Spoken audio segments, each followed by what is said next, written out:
Hello, good morning. Myself Nirja Singh. Welcome to online biology classes.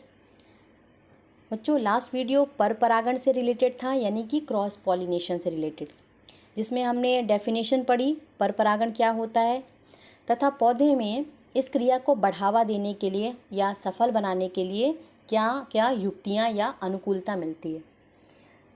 आज का lecture जो है वो पौधे में पर परागण की विधियों से संबंधित हैं, मेथड्स ऑफ क्रॉस पॉलिनेशन। चलिए शुरू करते हैं। क्योंकि हम जानते हैं कि पर परागण की विधि में दो पौधे भाग लेते हैं और दोनों पौधे जो होते हैं वो एक ही जाति के होते हैं, यानी कि एक पौधे का परागकण दूसरे पौधे के वर्तिकाग्र तक पहुंचकर परागण की क्रिया को संपन्न करता है। तो इसके लिए साधन या माध्यम की आवश्यकता पड़ती है। तो पर परागण यानी क्रॉस पॉलिनेशन की क्रिया को करने के लिए कुछ साधन की आवश्यकता पड़ती है, जिन्हें हम परागण साधन या पॉलिनेटिंग एजेंसीज के नाम से जानते हैं। ठीक है, अब ये 3 प्रकार की होती हैं, देख लीजिए। पहला वायु परागण, यानी माध्यम वायु हो सकता है। दूसरा जल परागण, यानी कि माध्यम जल है। तीसरा जंतु परागण, यानी कि इसमें जंतु माध्यम के रूप में है। ठीक है, तो इन साधनों के आधार पर इन्हें भी आपके पर परागण को 3 पार्ट में यानी 3 तरह से डिवाइड किया गया है, वायु परागण, जल परागण और जंतु परागण। ठीक है, तो इस लेक्चर में हम ये 2 टॉपिक डिस्कस करेंगे, वायु परागण को और जल परागण। शेष जंतु परागण अगले लेक्चर में हम विस्तार से पढ़ेंगे। अब देख लेते हैं, वायु परागण को हम एयर पॉलिनेशन के नाम से जानते हैं या हम इसे एनिमोफिली कहते हैं। इस शब्द को देखिए, ये जो टर्म दिया हुआ है, एनिमो मीन्स होता है एयर यानी विंड, वायु, फिली मीन्स होता है प्लांट। ठीक है, तो इसमें क्या होता है, परागण की क्रिया पॉलिनेशन किसके माध्यम से हो रहा है, एयर यानी वायु के माध्यम से। दूसरा देखिए, जल परागण को हम वाटर पॉलिनेशन या हाइड्रोफिली कहते हैं। ठीक है, ये दोनों टर्म आपको समझ में आ रहे होंगे कि यहाँ पे परागण का साधन माध्यम क्या है, जल है। जल के माध्यम से ही परागण की क्रिया हो रही है। हाइड्रो मीन्स होता है वाटर यानी पानी, और फिली मीन्स होता है प्लांट, यानी प्लांट में पानी के माध्यम से यह क्रिया जब हो तो तब हम इसके लिए टर्म यूज़ करते हैं हाइड्रोफिली। ठीक है, अब यहाँ पे मैंने लिखा है एबायोटिक यानी अजैविक साधन है। तो ये दो साधन इस्तेमाल होते हैं पर परागण में, उसे हम अजैविक साधन या एबायोटिक साधन के नाम से, एजेंसीज के नाम से जानते हैं। ठीक है, आपका जो थर्ड टाइप है जंतु परागण, इसे एनिमल पॉलिनेशन कहते हैं। एनिमल्स, यहाँ पे अलग अलग तरह के जंतु होते हैं जो परागण में मदद करते हैं अलग अलग पुष्पों में। तो ये हम अगले लेक्चर में पढ़ेंगे। अब इसे हम बायोटिक एजेंसी कहते हैं, यानी जैविक साधन कहते हैं। ठीक है, शुरू करते हैं वायु परागण, एनिमोफिली एयर पॉलिनेशन। ठीक है, तो पौधों में वायु द्वारा होने वाले पर परागण को हम वायु परागण या एनिमोफिली कहते हैं। ये स्पष्ट हो गया होगा आपको। अब ऐसे पुष्प जिनमें वायु के द्वारा परागण होता है उन्हें हम वायु परागित पुष्प कहते हैं, एनिमोफिलस फ्लावर। ठीक है, इन पुष्पों में कुछ खास विशेषता होती है जिसके कारण इनमें वायु परागण संभव है। पहला देखिए, ये पुष्प कैसे होते हैं, आकार में छोटे होते हैं, देखने में आकर्षण रहित होते हैं, यानी इनका ना तो साइज बड़ा होता है ना ही ये कलरफुल होते हैं। ठीक है, उसके बाद रंगहीन, कोई कलर नहीं है, ज़्यादातर सफ़ेद रंग के होंगे। गंधहीन यानी कोई खास सुगंध नहीं होती। मकरंद रहित होते हैं, नेक्टर नहीं पाया जाता, जिसका रस या कहते हैं कि कीट या मधुमक्खियाँ जो हैं चूसती हैं। तो इस तरह की कोई व्यवस्था इनमें नहीं पाई जाती है। अगला देखिए, ऐसे जो पौधे जिनमें वायु परागण होता है वो प्रायः एक लिंगी होते हैं, यानी या तो सिर्फ नर भाग मिले या तो पुष्प में मादा भाग मिले, दोनों एक साथ एक पुष्प में उपस्थित नहीं होंगे। ठीक है, तो ऐसे पुष्प एकलिंगी होते हैं और प्रायः ये पत्तियों वाले भाग के सबसे ऊपर में निकलेगा, यानी सबसे टॉप पे, शीर्ष पर आपके पुष्प निकलेगा। अब इनमें नर पुष्प की अधिकता होगी, इसमें से भी जो नर मेल फ्लावर होता है वो संख्या में ज़्यादा बनता है। एग्जाम्पल देखिए, मक्का या मेज़। यहाँ पे देखिए, मेज़ को हम एक्सप्लेन कर देते हैं। मेज़ में आपको दिख रहा होगा डायग्राम में, यहाँ पर टॉप पे जो शीर्ष भाग है ये मेल फ्लावर होता है, नर पुष्पक्रम है। ठीक है, नर पुष्पक्रम जो है ये शिखर पे है, टॉप पे है, इसे टेजल कहते हैं। ठीक है, यहाँ पे लिखा हुआ, लेबल किया हुआ है टेजल।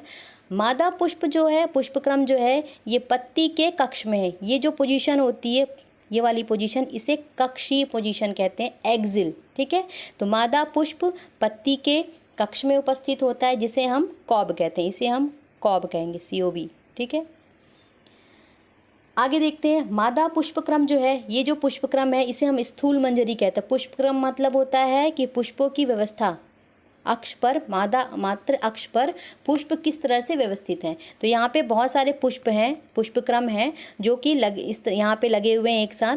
स्थूल मंजरी जो है, स्पैडिक्स, ये इसका पुष्पक्रम है। इसके बाद आपने देखा होगा कभी इस प्रकार से इसके फल को या भुट्टा देखा होगा, उसमें इस प्रकार से हरी रचनाएं होती हैं जो ढके रहता है, यानी पुष्प, मादा पुष्प को बाहर से हरे पत्ती जैसी रचनाएं जो हैं वो ढके रहती हैं। इसे हम स्पैथ कहते हैं, स्पैथ। ठीक है, तो ये जो आपको दिख रहा है पत्ती जैसी रचना, स्पैथ, इसी से ये ढका रहता है। मादा पुष्प को अगर हम देखें तो इसमें से बहुत सारे रेशमी धागे की जैसी संरचनाएं निकली रहती हैं। ठीक है, जो कि लगभग 25 से 50 सेंटीमीटर लंबी होती हैं, जो कि वर्तिका होती हैं, यानी इनकी वर्तिका बाहर की ओर निकली होती हैं, जो कि काफ़ी संख्या में होती हैं। ये गुच्छे के रूप में होती हैं और हवा में लटकती रहती हैं। नर पुष्प की बात करें तो ये बिल्कुल इस प्रकार से धूल के कण के जैसे आपको दिखेंगे। नर पुष्प जो है, इनमें जो परागकण बनेंगे बिल्कुल धूल के कण की तरह दिखेंगे। मादा पुष्प की तुलना में नर पुष्प आकार में छोटा होगा। पुंकेसर की संख्या बहुत ज़्यादा होगी। परागकण जो हैं वो पुंकेसर में असंख्य बनते हैं, बहुत ज़्यादा संख्या में बनते हैं। ठीक है, तो जैसे ही परागकोश फट जाते हैं तो परागकोश के फटने से परागकण इधर उधर हवा में बिखर जाते हैं। इनमें से कुछ परागकश जो परागकण हैं वो यहाँ पे लटकती हुई जो इनकी वर्तिका होती है उसके संपर्क में आ जाती हैं और इसके टॉप पर, इसके वर्तिकाग्र पर जाकर ये परागण की क्रिया को संपन्न कराते हैं। तो ऐसी व्यवस्था मक्के में है। आगे देखिए, वायु परागित पुष्पों में परागण बहुत भारी संख्या में उत्पन्न होते हैं। आपको बता दिया कि जिन पौधों में वायु के द्वारा परागण होगा, पर परागण होगा, उनमें बहुत ज़्यादा मात्रा में परागकण उत्पन्न होते हैं। जैसे मक्का में लगभग 2 करोड़ और र्यूमैक्स में 40 करोड़ तक परागकण उत्पन्न होते हैं। ऐसा इसलिए होता है क्योंकि अधिकांश जो परागकण होते हैं वो इधर उधर गिरकर नष्ट हो जाते हैं। तो परागण की क्रिया संपन्न हो सके, परागकण वास्तविक क्रिया परागण की क्रिया कर सकें, इसीलिए बहुत ज़्यादा संख्या में परागकण उत्पन्न किए जाते हैं। ये र्यूमैक्स का पौधा है, मक्के का पौधा आपको ऊपर दिखा दिया। आगे देखिए, इन पौधे के जो परागकण होते हैं वो छोटे होते हैं आकार में, शुष्क होते हैं और हल्के होते हैं, तथा इनमें कुछ ऐसे भी रचनाएं होती हैं जो उनको उड़ने में सहायता प्रदान करती हैं। जैसे कि चीड़ यानी पाइनस का जो परागकण है, ये डायग्राम बना है, इसमें पंख लगे होते हैं। ये पंख युक्त होता है जो काफ़ी हल्का और शुष्क होता है, जिससे ये आसानी से एक स्थान से दूसरे स्थान तक, वर्तिकाग्र तक पहुँच सके। ठीक है, ये पाइनस का प्लांट है। ये जो आपको धूल जैसा दिख रहा है ये इसके परागकण है, जो कि डस्ट लाई के धूल के कण के समान होते हैं, और जैसे ही थोड़ी सी हवा आती है ये हिल डुल करके आसपास में परागकणों को बिखेर देते हैं। ठीक है, अब पुंकेसर के पुतंत, कुछ ऐसे भी पुष्प होते हैं जिनमें जो नर भाग पुंकेसर होता है उसके पुतंत बहुत लंबे होते हैं, पतले होते हैं और पुष्प के बाहर निकले रहते हैं। जैसे पॉपुलर, ये डायग्राम देखिए। ठीक है, ये पुष्प के बाहर निकले होते हैं, लंबे होते हैं पुतंतु। ठीक है,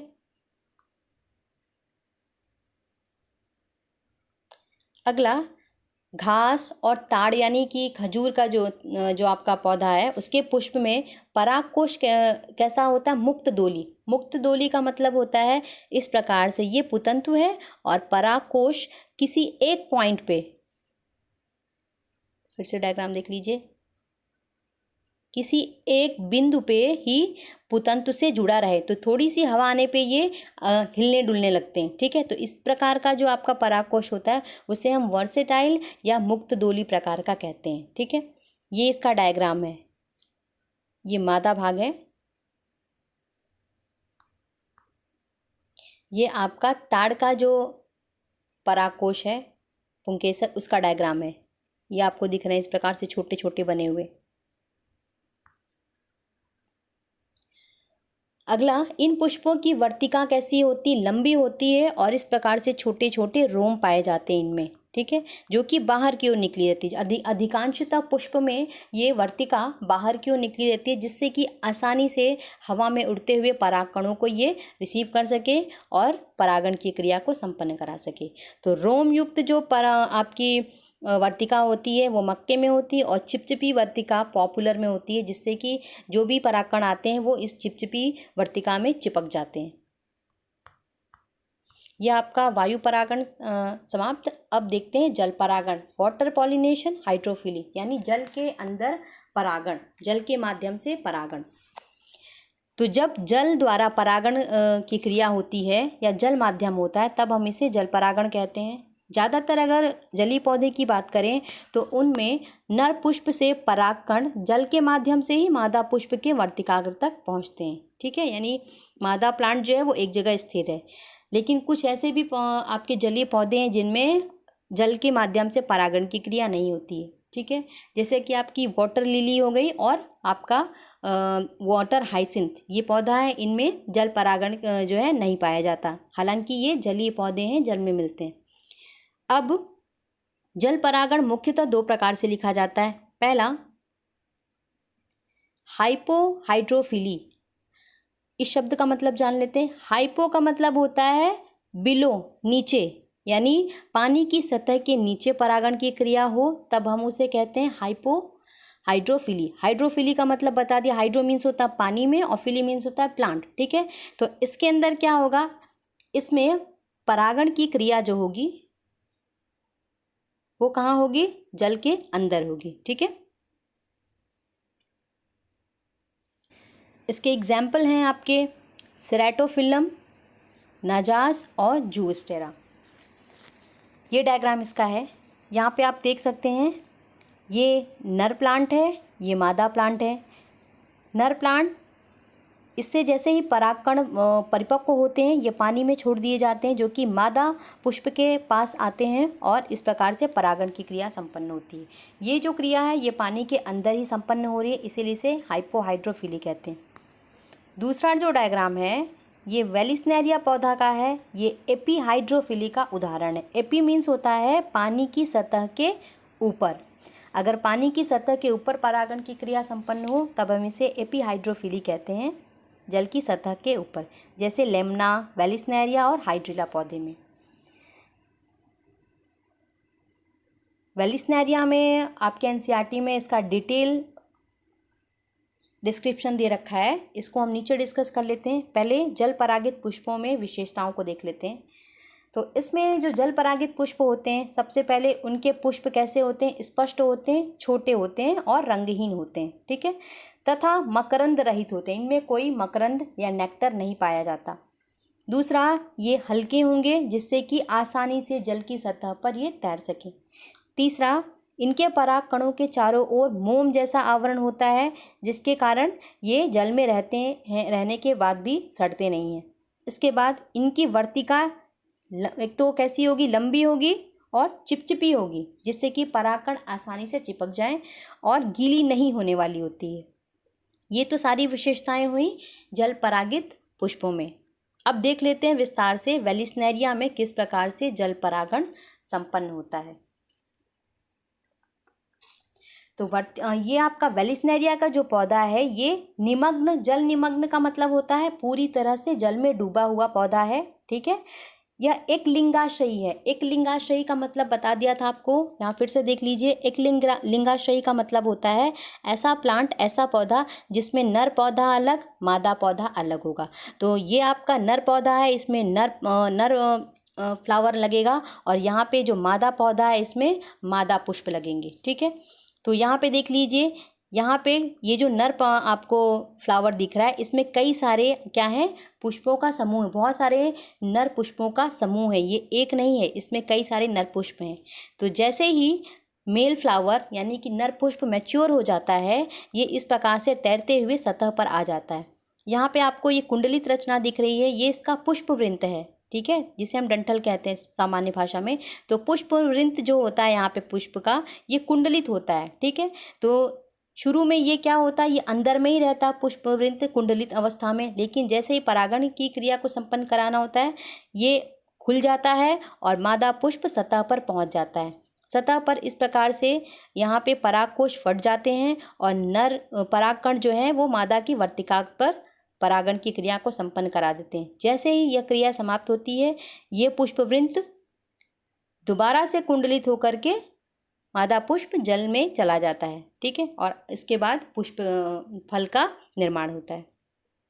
इस लेक्चर में इतना ही। अगले लेक्चर में हम जंतु परागण को पढ़ेंगे। धन्यवाद।